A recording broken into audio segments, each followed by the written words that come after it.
감사합니다. 이 시간에 같이 볼 말씀은 누가복음 6장 46절로 49절 말씀입니다.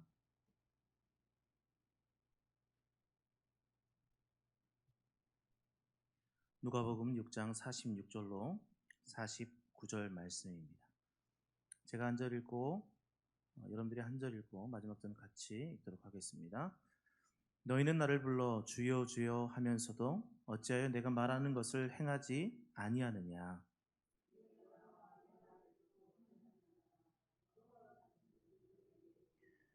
집을 짓되 깊이 파고 주추를 반석 위에 놓은 사람과 같으니 큰 물이 나서 탕류가 그 집에 부딪히되 잘 지었기 때문에 능히 요동하지 못하게 하였거니와 듣고 행하지 아니하는 자는 주추 없이 흙 위에 집 지은 사람과 같으니 탕류가 부딪힘에 집이 곧 무너져 파괴됨이 심하니라 하시니라.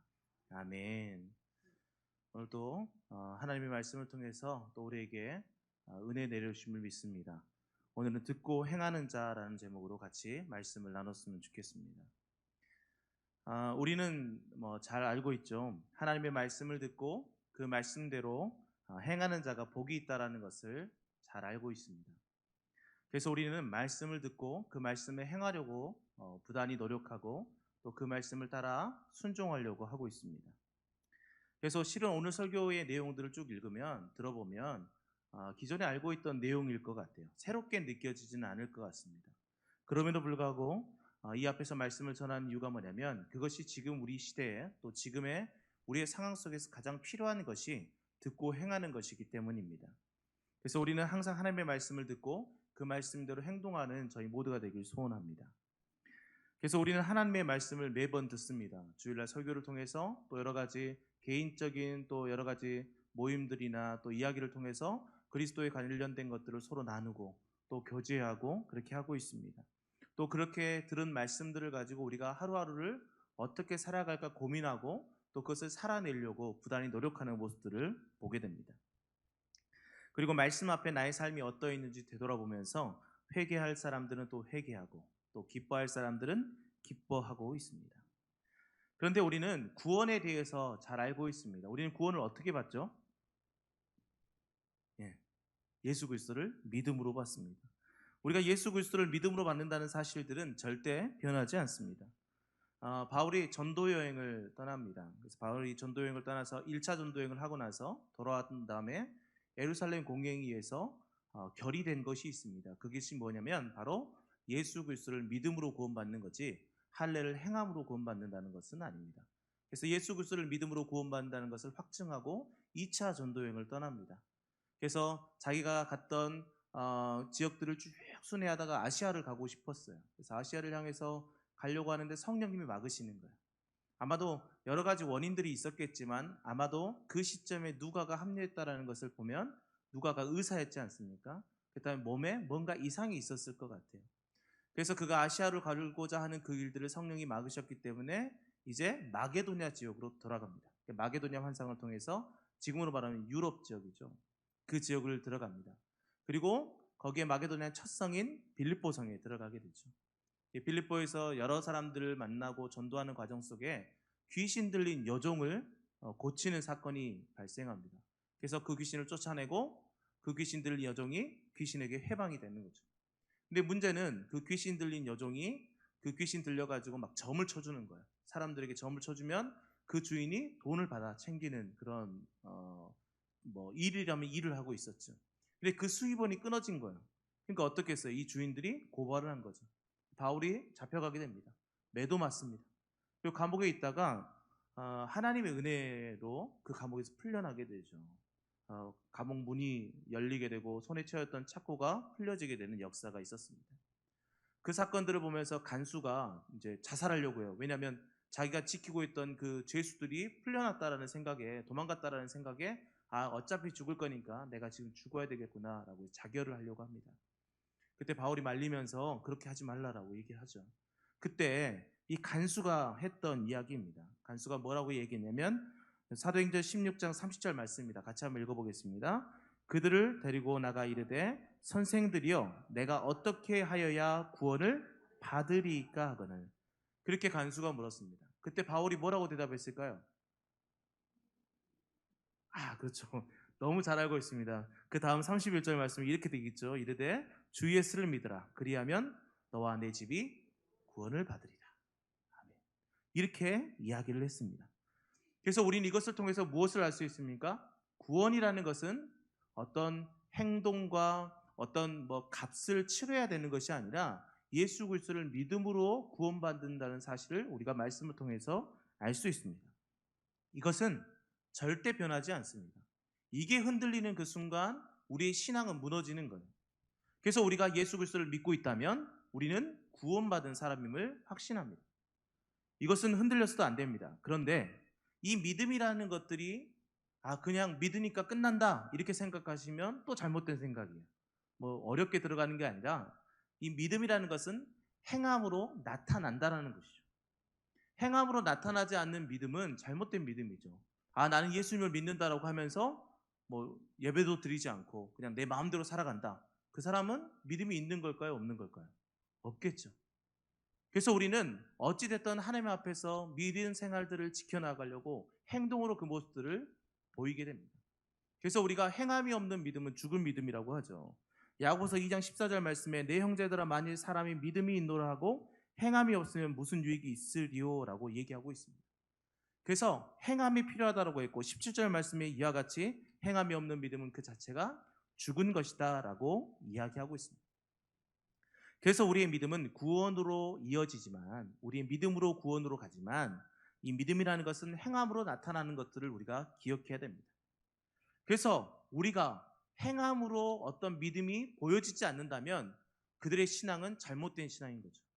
그래서 우리가 어떤 형제를 보았을 때 어떤 자매를 보았을 때 이런 얘기를 하죠. 당신을 보니까 정말 하나님이 살아계신 것 같습니다. 이게 우리 안에 나타나야 된다는 것이죠. 저는 바라는 것은 우리 모든 교인들, 우리 성도님들이 하나님 앞에 또 사람들 앞에 그렇게 칭찬받는 또 예수님을 대하듯 하나님을 바라보듯 그렇게 여러분들을 바라보는 그 시선들을 느꼈으면 좋겠습니다. 그래서 여러분들의 삶을 통해서 그 믿음이 드러났으면 좋겠습니다. 그래서 우리는 이 믿음을 통해서 또 행함으로 나타나는 것을 통해서 오늘 본문은 어떻게 비유하고 있냐? 오늘 본문 48절 말씀에 이렇게 이야기하고 있습니다. 같이 한번 읽어보겠습니다.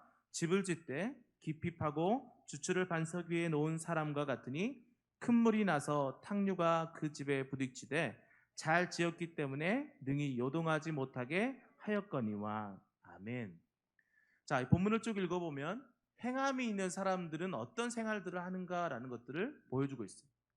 행함이 있는 사람은 하나님의 말씀을 듣고 그 말씀을 행하는 사람이기 때문에 어떤 사람이냐? 집을 짓되 반석 위에 그 집을 지은 것이다 라고 얘기하고 있어요. 자, 오늘 본문에 관련되어 있는 구절 가운데 마태복음도 동일한 내용들을 이야기하고 있습니다. 마태복음과 오늘 본문 사이에서는 조금 다른 부분이 있어요. 마태복음은 장소가 완전히 다릅니다. 그러니까 모래 위에 지은 집, 반석 위에 지은 집 이 두 개로 나누어지죠. 근데 오늘 본문은 똑같은 곳인데 주초를 무엇으로 하느냐 달라집니다. 그러니까 두 가지가 마태복음 같은 경우는 장소적인 것들을 중요하게 생각했다면 누가복음은 이 주초, 기초를 어떻게 하는가에 따라서 조금 중요도를 갖고 있다는 것을 알 수 있습니다.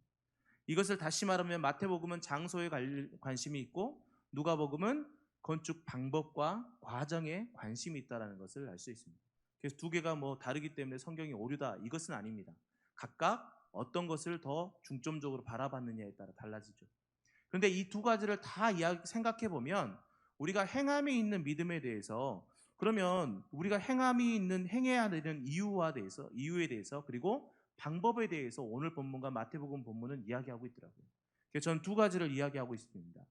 행해야 되는 이유, 우리가 듣고 하나님의 말씀을 듣고 행해야 되는 이유와 또 그렇게 행하기 위해서는 우리가 어떻게 해야 되는지에 대해서 그것을 간략하게 이야기했으면 좋겠습니다. 오늘 저는 군대에서 이제 말년 휴가를 나온 형제랑 점심 식사를 같이 했어요. 근데 그 친구에게 제가 항상 이야기했던 게 뭐냐면, 야, 휴가 나오면 항상 나한테 연락해라. 목사님이 너 휴가 나오면 반드시 밥을 사주겠다라고 했어요. 요즘 군대에서 나온 친구들은요, 밥 사준다고 하면 별로 이렇게 별로 안 해요. 왜냐면 자기들이 좀 더 많이 벌거든요. 저 때는 이게 별로 월급처럼 주는 게 별로 없었는데 지금은 좀 많더라고요. 친구들이 밥 사준다고 하면 잘 연락을 안 해요. 근데 이 친구는 연락을 했어요. 그래서 제가 어떻게 했을까요? 밥을 사줬어요. 네. 제가 이야기했을 때 그것을 듣고 그대로 실행하면 밥을 얻어먹는 거예요. 할렐루야. 무슨 말이냐면 우리가 듣고 행동을 했을 때는 그거에 대한 어떤 보답이 우리에게도 당연히 온다라는 것이죠. 그러니까 우리가 말씀을 듣고 행해야 되는 이유에 대해서 오늘 본문은 어떤 것들을 이야기하고 있냐, 그것을 우리가 살펴보았으면 좋겠는데, 우리의 신앙생활을 할 때 항상 기쁨과 감사와 감격만이 넘치는 것은 아닙니다. 우리의 신앙생활은 때론 우여곡절이 있고 때론 어려움에 봉착할 때도 있죠. 이스라엘 민족이 출애굽했을 때, 애굽에서 탈출했을 때 그들의 앞에는 아주 좋은 곳이 있는 것이 아니라 광야 같은 길이 그들 앞에 펼쳐져 있었어요. 그들이 애굽에서 탈출해 가지고 이제 하나님의 놀라운 역사를 통해서 탈출했기 때문에 우리는 이제 기쁨과 감격이 넘칠 것이다라는 생각 앞에 있었지만 막상 앞에 나타났던 것이 홍해였어요. 그리고 그들은 물을 얻지 못하는 그 광야 가운데서 헤매고 있었어요. 하나님의 놀라운 은혜를 말미암아 그 자리에 왔지만 그들의 삶은 아직도 어려움과 힘든 가운데 있었다는 거죠. 우리가 신앙생활을 한다고 해서 우리의 삶 속에 항상 기쁨만이 넘치는 것이 아닙니다. 예수님의 제자들도 그랬죠. 예수님과 함께 배를 타고 강을 건넙니다. 예수님은 배 밑창에 들어가서 이렇게 주무시고 계십니다. 분명히 그들은 예수님과 함께 있었어요. 그럼에도 불구하고 그들 가운데는 풍랑이 일어서 배가 뒤집어질 정도가 되는 거예요. 예수님과 함께 했다고 기쁨만이 넘치는 것이 아닙니다. 이렇게 좌절이 그들 가운데 올 수도 있습니다. 또한 예수님과 함께 유월절 만찬을 유월절 만찬을 같이 할 때 그들 가운데 여러 가지 은혜가 있었습니다. 예수님이 자기의 발들을 씻겨주기도 하고 그들에게 많은 것들을 대접하기도 하고 그들은 또 신앙적인 고백들도 해나갔습니다. 그런데 예수님이 그 다음날 새벽에 잡히실 때 그들은 어땠습니까? 다 도망갔습니다. 그들이 예수님과 함께 놀라운 은혜와 그 장소에 있을지라도 그들이 핍박과 환난을 당할 수 있다는 것이죠. 바울은 어땠을까요? 아주 귀한 복음을 전했습니다. 어떤 청년이 저한테 상담을 해왔어요, 작년에. 그래서 그 청년이 저한테 심각하게 이야기하더라고요. 목사님, 제가 전도를 못하겠어요. 왜 그러냐? 그랬더니 나는 정말 이렇게 귀한 복음을 전하는데 왜 그 사람들은 이 귀한 복음을 못 알아줄까요? 막 가슴이 미어진대. 그래서 전도를 하면 좌절 때문에 못하겠다라는 거예요.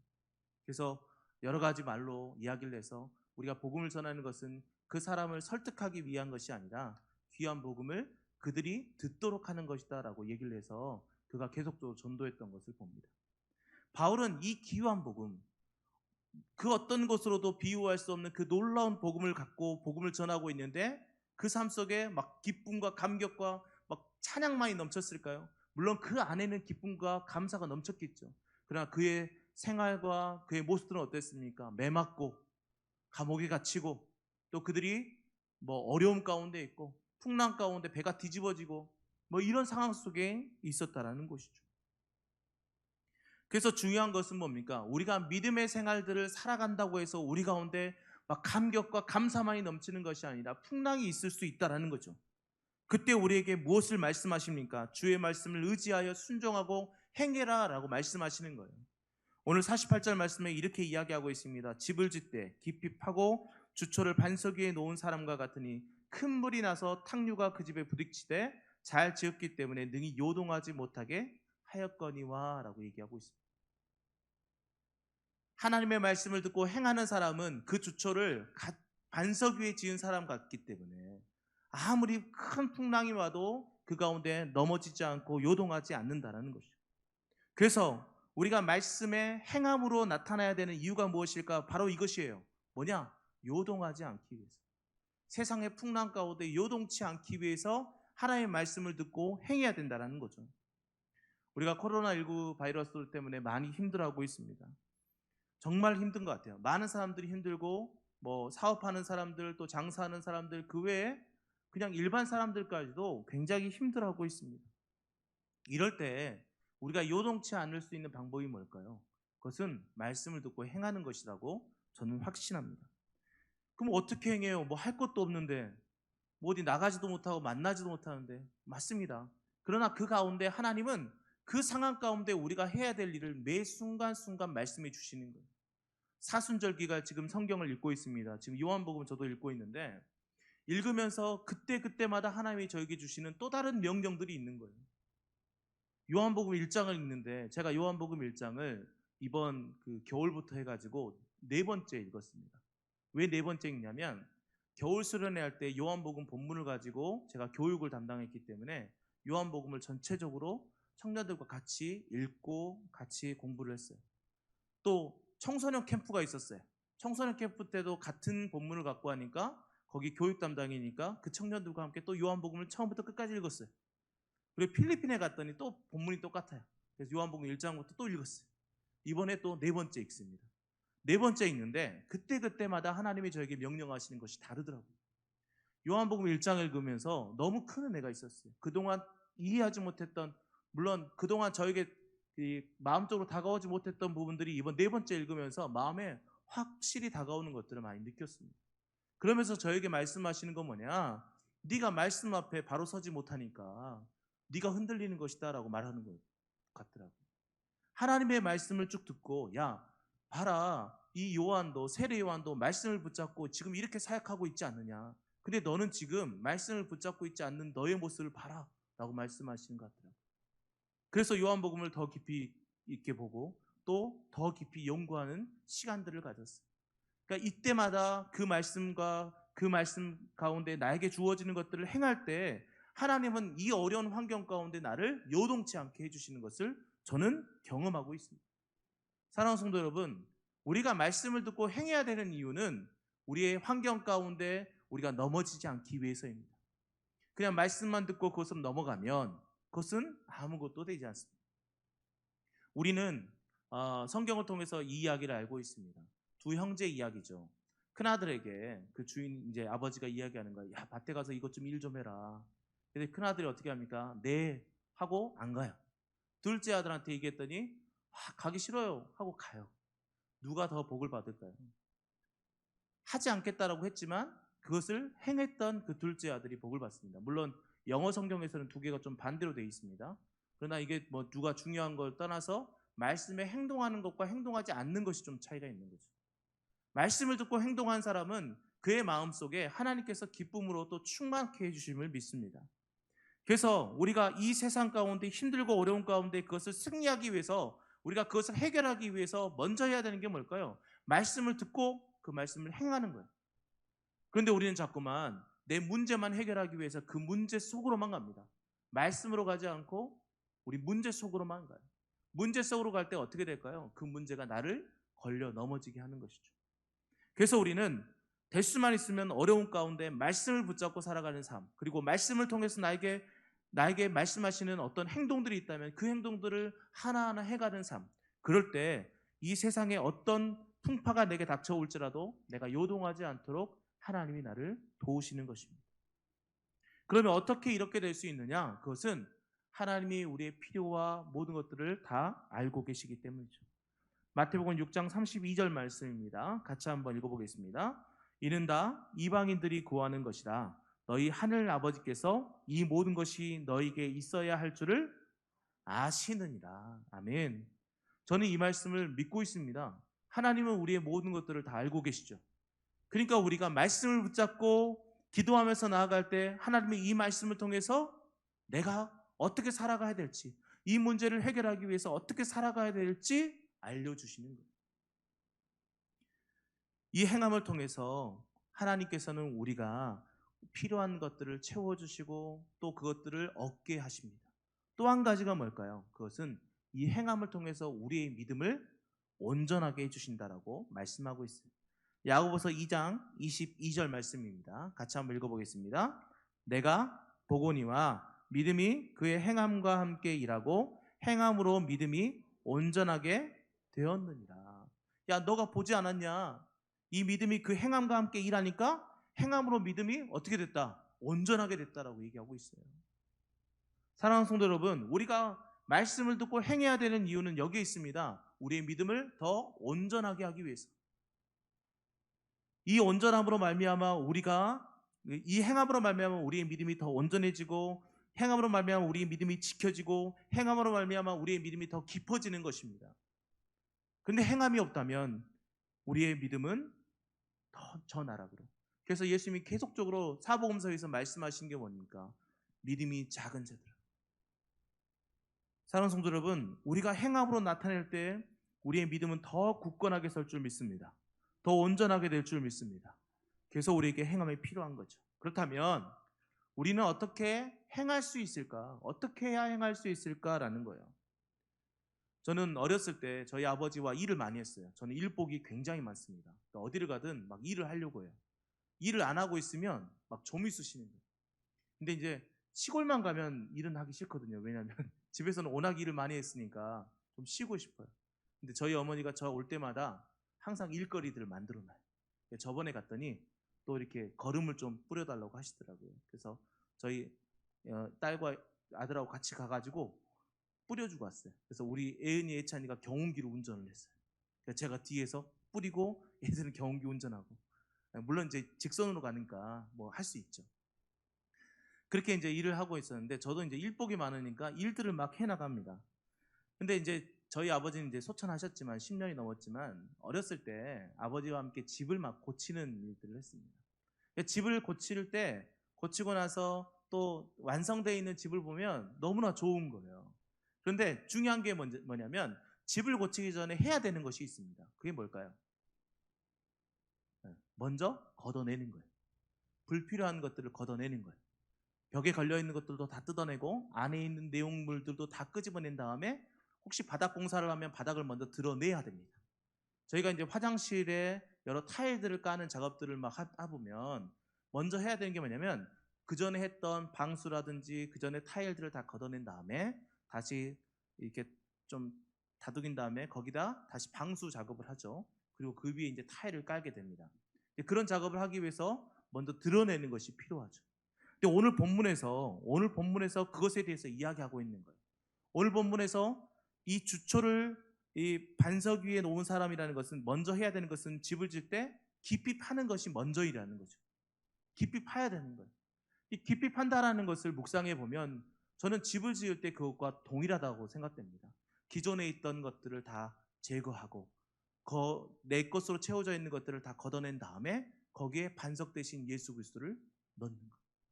그것이 바로 우리가 행할 수 있는 바탕이 되는 것이죠. 행함이라는 것이 바로 그런 것입니다. 그랬을 때 행할 수 있는 거예요. 내 생각과 내 고집과 내 권위를 그 자리에 놓고 그 위에 집을 지면, 이 집이라는 것은 우리의 인생이라고 생각한다면, 해놓는다면 우리의 고집대로만 살겠죠. 그것이 풍파가 왔을 때 그것은 쉽게 무너질 수밖에 없겠죠. 그래서 우리가 해야 되는 것은 뭘까요? 우리의 고집, 우리의 아집, 우리가 생각했던 상식, 우리의 권위들, 그것들을 먼저 다 파버리는 거예요. 다 제거하는 겁니다. 그리고 그 자리에 예수 그리스도를 심는 거죠. 우리의 마음속에, 또 우리의 삶 속에 우리의 것들을 먼저 끄집어내고 그 안에 예수 그리스도를 모신다면 우리가 말씀을 듣고 행할 수 있는 능력이 우리에게 있다는 거죠.